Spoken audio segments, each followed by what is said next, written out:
Welcome back to True Echo, where real grit, untold genius, and dramatic redemption come alive.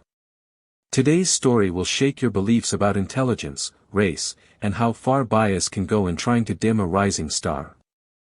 When a teacher tries to humiliate a black student with an impossible math problem to make a cruel point, she has no idea she's just lit the fuse of something incredible. What happens next will silence a classroom, shatter stereotypes, and launch a future no one saw coming. The morning light glazed across the polished facade of St. Edenton High School, painting its ivy-wrapped bricks in gold. To an outsider, it looked like something out of a private college brochure. Gleaming Tesla drop-offs, designer backpacks slung over monogrammed blazers, and laughter echoing from well-formed cliques, it was a picture of privilege so pristine it almost dared anyone not to fit in. And then, Elijah Moore stepped onto campus. At 17, Elijah towered over most kids, not just in height, but presence. But his wide shoulders and deep brown skin seemed to draw curiosity, suspicion, and assumptions from every angle. He wore clean jeans, a faded hoodie, and sneakers that had seen too many bus rides. His gait was slow, calculating, and watchful. As he walked past a group clustered by the glass breezeway, a voice chuckled behind a latte, "Yo, who let LeBron in?" Another laughed. "Bet he's here to dunk on the geometry test." They weren't subtle, but they weren't trying to be. That's the thing about wealth, it whispers loud when it wants to. Elijah said nothing, just kept walking. He wasn't there to win friends. He was there for a different kind of game. Back home in a working-class neighborhood that had lost more than it won, Elijah was already known as the numbers kid. His uncle's garage had been his first classroom, car engines his early equations. He didn't grow up with tutors, he grew up fixing things that were broken, especially when nobody else could. That quiet obsession with systems and patterns had carried him through late nights and state math competitions. It earned him a full scholarship to this elite school where students treated exams like minor inconveniences between ski trips. But on his first day, none of that mattered. People saw his size, not his mind. Even in class, the subtle tone of dismissal was unmistakable. In Mrs. Chambers' advanced calculus, the vibe was especially sharp. Mrs. Chambers, a silver-haired woman known more for her prestige than her warmth, eyed Elijah from day one like a math problem she didn't believe had a solution. Nonlinear systems, she said briskly, writing on the board, are not for the faint of intellect. Her gaze hung on Elijah just a breath too long. No one missed it. It was in that same class, a few weeks into the semester, that the tension finally snapped. That morning, Elijah sat by the window as usual, scribbling equations in the margins of a notebook so worn its cover curled like dead leaves. The room hummed with low chatter, until Mrs. Chambers tapped her pen on the podium. "Let's test some of those brains," she said with faux cheer. "Mr. Moore, why don't you show us what you've got?" The room quieted instantly. Heads turned. Elijah looked up slowly, caught off guard. He hadn't spoken in class since day one. Mrs. Chambers turned to the board and began writing an equation so long and layered it spilled over 2 lines. Integrals nested inside functions, derivatives twisting in odd directions, parameters unstated but implied. A mess of advanced calculus no high schooler should have been expected to solve on sight. "You have 10 minutes, she said, stepping aside like a magician daring the impossible. The intention was clear. She wasn't testing him, she was setting a trap. One meant to show the class that Elijah Moore didn't belong. Elijah stood, every eye following. His pulse thundered in his ears. He picked up the marker, paused, and let himself breathe. Then, he began. Step by step, the board started to transform. He broke the problem down methodically, simplifying complex terms, transforming integrals, mapping coordinates. The room stayed silent, part confusion, part awe. 7 minutes in, the whispers started. "Is he copying that? No way he's doing it right." Mrs. Chambers crossed her arms. "Where'd you learn that?" "I didn't," Elijah said, capping the marker. I solved it. The class held its breath. Mrs. Chambers didn't speak, didn't clap. Instead, she tilted her head with thinly veiled disbelief. That's convenient, she said coldly. A student of your background solving a problem most grad students wouldn't touch. There it was, said out loud. Before Elijah could respond, a knock came at the door. In walked a tall man in a tweed blazer, calm and commanding. He scanned the board, then turned toward Mrs. Chambers. Apologies, he said. I'm Dr. Harold Linney from the National Mathematics Outreach Program. I was here to observe another class, but this? He pointed to the board, smiling. This I didn't expect. Dr. Linney's presence shifted the entire room. His voice wasn't loud, but it carried weight, the kind of authority that didn't need volume to demand respect. He examined Elijah's solution, tracing the logic line by line, nodding quietly as the students waited, unsure whether they were witnessing a breakthrough or a breakdown. Did you assign this problem, Mrs. Chambers? He asked without looking at her. It was an impromptu challenge, she replied tightly. And Mr. Moore claims to have solved it independently. Linney raised an eyebrow. Claims. He turned to Elijah. This transition here, he said, pointing to the middle of the board, where you substituted the function for a parametric vector, did you derive that or remember it? I derived it, Elijah answered, calm but firm. I've used that method before, just not like this. Dr. Linney nodded slowly, then smiled in a way that made even the most skeptical student sit up straighter. Well, it's unorthodox, he said, but entirely correct. And the intuition here, especially for someone your age, is extraordinary. He turned back to the class. What you just saw was not memorization. It was original thinking. Creative math. Mrs. Chambers opened her mouth, but Linney held up a hand. I've taught at MIT, consulted for NASA, and sat on the board of the International Math Olympiad Committee. This work is as real as it gets. Then he looked Elijah in the eye. Mr. Moore, I think we need to have a conversation. The classroom was silent as Elijah followed him out. Jasper slumped in his seat, red creeping up his neck. Mrs. Chambers gripped her marker like it was a lifeline. No one said a word. Outside, the hallway was empty. Linney walked slowly, as if giving Elijah time to process. When they reached the courtyard, he gestured to a bench and sat down beside him. For the record, Linney said, I wasn't planning to visit your class today. I was here to observe an honors section. But the assistant principal mentioned there was a challenging student in calculus and that I might find it amusing. He chuckled bitterly. I didn't find it amusing. I found it disturbing. Elijah stayed quiet. Linney continued, You're not just good, Elijah. You're different. You think like a systems theorist. That's rare. And it has nothing to do with this school. Elijah turned to him. So why now? Why me? Linney's eyes narrowed. Because talent like yours doesn't survive in the shadows. It burns out. Or it gets crushed. But when it breaks through, it changes things. He handed Elijah a folder. Inside was an official letter with a gold seal, a program name across the top in bold serif font, National Mathematics Preparatory Cohort, Summer Session. You're in, if you want it. 12 weeks in D.C. with the best young mathematicians in the country. Full scholarship. Living stipend. All expenses covered. Elijah blinked. But why me? Linney's voice softened. Because that school tried to define you by your appearance. And you redefined the problem. That's what math is. That's what genius is.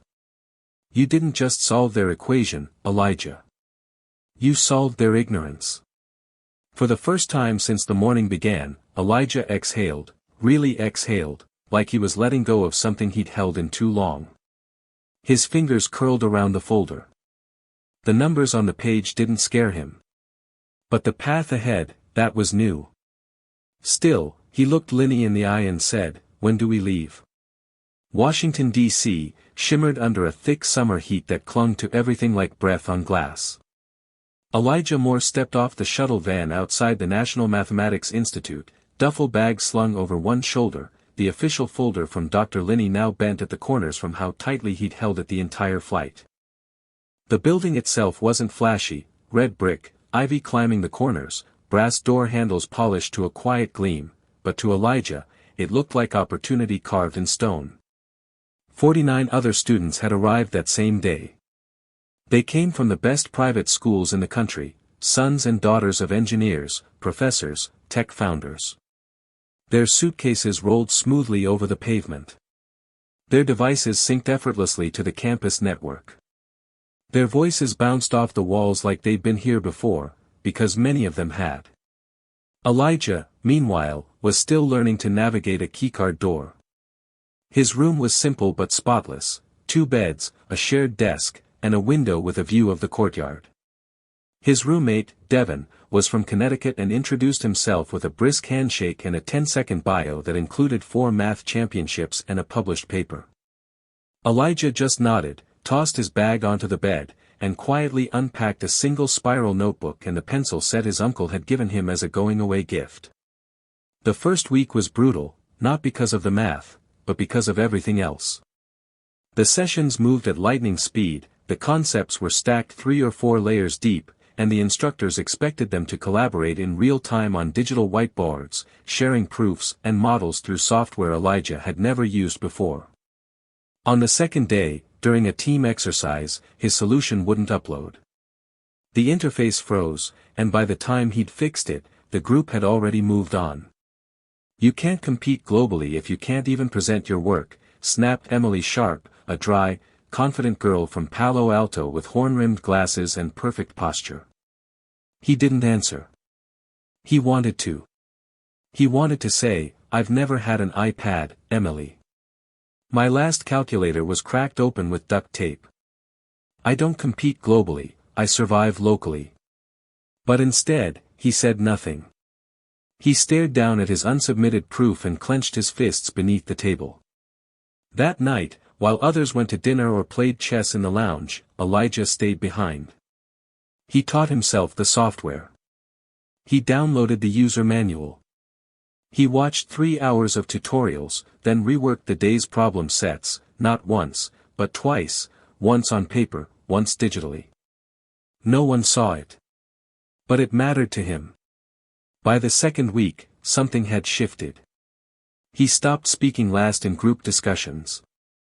He started asking better questions, questions so sharp they made the instructors pause. He challenged one method of prime factorization with a shortcut he'd invented under a car hood. Even Emily noticed. "You inverted that matrix using the determinant of a broken subfunction," she asked one afternoon, after their team scored top marks on a challenge. Elijah just shrugged. "Yeah. It's like a busted fuel pump. You reroute the flow, not replace the part." Emily blinked. Then she said, almost reluctantly, "That actually makes sense." By week 5, Elijah wasn't just catching up. He was being followed, intellectually. The others leaned toward him during competitions. They watched his hands as he sketched out solutions. He had become the unexpected anchor in a storm of theory and abstraction. Not because he talked the loudest, but because he saw what they didn't. He thought like a mechanic in a room full of theorists. That made him dangerous, and invaluable. The announcement came on a humid Monday morning. The final internal qualifier would take place in 10 days. It would be a 6-hour exam with 10 problems, each one hand-picked by former International Math Olympiad medalists. Only 5 students would move on to represent the United States in the global competition. The list would be based purely on score. No second chances. No debates. The moment the news spread through the cohort, tension cracked like a snapped violin string. Study groups grew quieter. Smiles faded. Even Emily began to look rattled. But Elijah felt something else, the familiar buzz of pressure. It didn't scare him. It clarified things. Still, the stakes weren't lost on him. That night, as others crammed with tutors or recited proofs aloud in the common area, Elijah sat alone in the lab, reworking a problem that had stumped him for 3 days. His pencil broke twice. He started over each time. He wasn't the fastest. He wasn't the most polished. But he was relentless. 3 nights before the exam, something unexpected happened. A video clip surfaced on a private group chat, an old phone recording, grainy and shaky, taken in Mrs. Chambers' classroom back at St. Edenton. The angle was tilted, but the moment was unmistakable, Elijah at the board, solving the impossible equation. Someone had uploaded it with a snide caption. How to hustle your way into a math camp. #scholarship life. It circulated fast. Within hours, whispers returned. Doubts rekindled. Some students, ones who'd once asked for his help, began treating him like a fraud. By morning, Emily was waiting for him in the study lounge. "Did you see the video?" she asked. He nodded. "They think you cheated." Elijah stared at her. "Do you?" She paused. "I used to. But then I watched you invert a 3-variable system in your head while half asleep. So, no." He exhaled, but barely. The air in the room felt tight again, like it had back at Edenton. Doubt was contagious, and even here, it found a host. That night, he called home. His mother answered on the 3rd ring. "Baby?" Elijah tried to speak, but his throat caught. "You all right?" He nodded, then realized she couldn't see him. "Yeah. No, you're not. But I'll say this once, you didn't come this far to question your right to be there. You came this far because they didn't want you there. And still, you stayed." He closed his eyes. "I'm just tired." "You've been tired since you were 10, she said softly. "Tired don't mean done." The next morning, Elijah walked into the testing center with his shoulders straight, hands empty except for one pencil. The room was silent. Each desk held a sealed booklet. A digital clock on the wall ticked down the seconds to the start. When the bell rang, Elijah flipped open the cover. The first question was brutal. The second even worse. By the fourth, his hand was cramping, but he didn't slow. He didn't stop. He wasn't trying to prove anything anymore, not to Emily, not to the cohort, not even to Dr. Linney. He was reclaiming something he'd never been allowed to fully own, his brilliance. When the exam ended, Elijah leaned back, chest heaving. The room buzzed faintly with rustling pages and relieved sighs. But in his mind, it was quiet. Clear. Like gears finally locked into place. He had done everything he could. The rest, well, that was out of his hands. The results were posted 3 days later, just after lunch. They weren't delivered with fanfare. Just a simple email from the director's office, subject line, final cohort rankings and international team announcement. Elijah sat frozen for a second, staring at the screen. His thumb hovered over the trackpad, then clicked. The list popped up. 5 names. No ranks. Just alphabetical order. But then a second document appeared, individual scores. Elijah opened it slowly, scanning down the page until he saw it.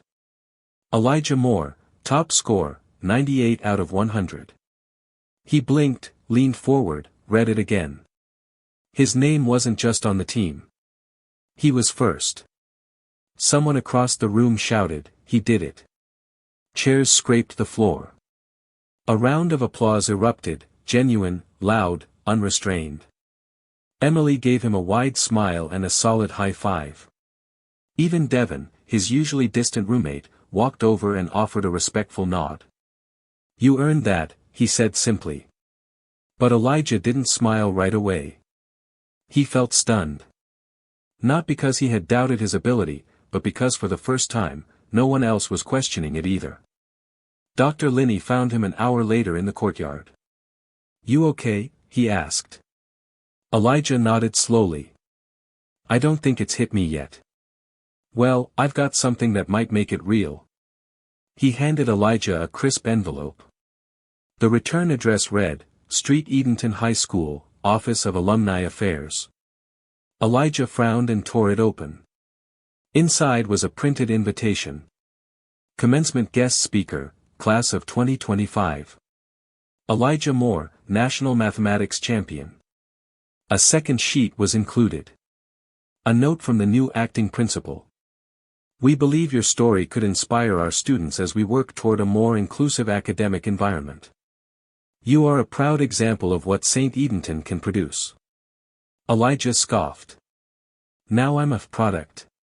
Linney chuckled. "That school doesn't get to take credit for you. But you showing up there, on that stage, that's not for them. Then who's it for?" Linney's expression turned serious. "The next Elijah who walks through those gates." That night, Elijah didn't sleep much. He kept seeing the hallway at St. Edenton, the cold stairs, Mrs. Chambers' smirk, the equation on the board. He saw his mother's tired face after long shifts. He remembered his uncle's shop, the busted calculator he'd rebuilt piece by piece. The boy who had walked into that school months ago was no longer the same. But he still carried that version of himself, tucked deep inside, like a scar that had turned into armor. The flight to St. Edenton was short. The silence before the speech would feel longer. He stood behind the stage curtain, dressed in a clean charcoal suit and wearing the gold national champion pin on his lapel. The air was warm, the garden blooming, rows of white chairs lined up across the lawn. Parents chatted, teachers bustled, and students lounged in gowns and mortarboards. From his spot, he could see Jasper in the front row, bored, fidgeting. Principal Aldrich stood near the podium, a tight-lipped smile plastered across his face. A voice crackled over the speaker. "Please welcome our distinguished alum, Elijah Moore." Elijah stepped forward into the light, applause rising like a tide behind his every step. The applause quieted as Elijah approached the lectern, his footsteps slow, deliberate. The wind stirred lightly through the wisteria vines wrapped around the stage columns, carrying with it the scent of spring and the weight of memory. He paused, hands resting on the edges of the wooden podium. His gaze swept across the sea of polished shoes and pastel suits, over the students in white sashes, over the rows of proud parents. But he didn't look at any of them for long. His eyes found the last row. There sat his mother, plain dress, work-worn shoes, her hands folded tightly in her lap, eyes locked onto her son like nothing else in the world existed. Elijah felt a knot in his chest loosen. He unfolded the speech in his hand, glanced at it, then folded it back again. "I didn't plan to say this," he began, his voice low but steady, "but I think it needs to be said." A murmur rippled through the audience. Elijah let the silence stretch before continuing. "When I came here last year, I was told, without words, that I didn't belong. That maybe I was a charity case. A diversity pick. A mistake." He let that sit. Some teachers shifted. Principal Aldrich's smile twitched, but he stayed motionless. "I remember the whispers. I remember the stares. I remember being asked if I played basketball before anyone asked me my name." A few uncomfortable laughs died in throats. "I also remember a teacher, one you all respected, giving me a problem to solve, not to challenge me, but to humiliate me. I solved it anyway." Now heads were fully turning. Teachers stiffened. Students stared, eyes wide. "But this isn't a speech about revenge," Elijah said. "It's about recognition. Because the truth is, I didn't beat them. I beat the system that let them underestimate me." He leaned slightly forward, voice quieting. "And here's the thing about people who grow up outside places like this, they know how to survive rooms that don't want them in it. We learn how to stand. Then how to speak. Then how to lead." The crowd was silent now. Even Jasper looked up from his phone. I went on to represent this country in the International Math Olympiad. I scored higher than anyone in this school's history. But my proudest moment wasn't winning gold. He paused. My proudest moment was solving that equation while an entire room waited for me to fail.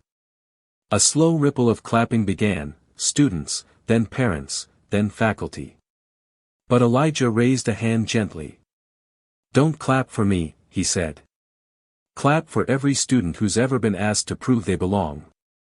For every kid who walks through your gates wearing hand-me-down shoes and carrying dreams they're told are too big."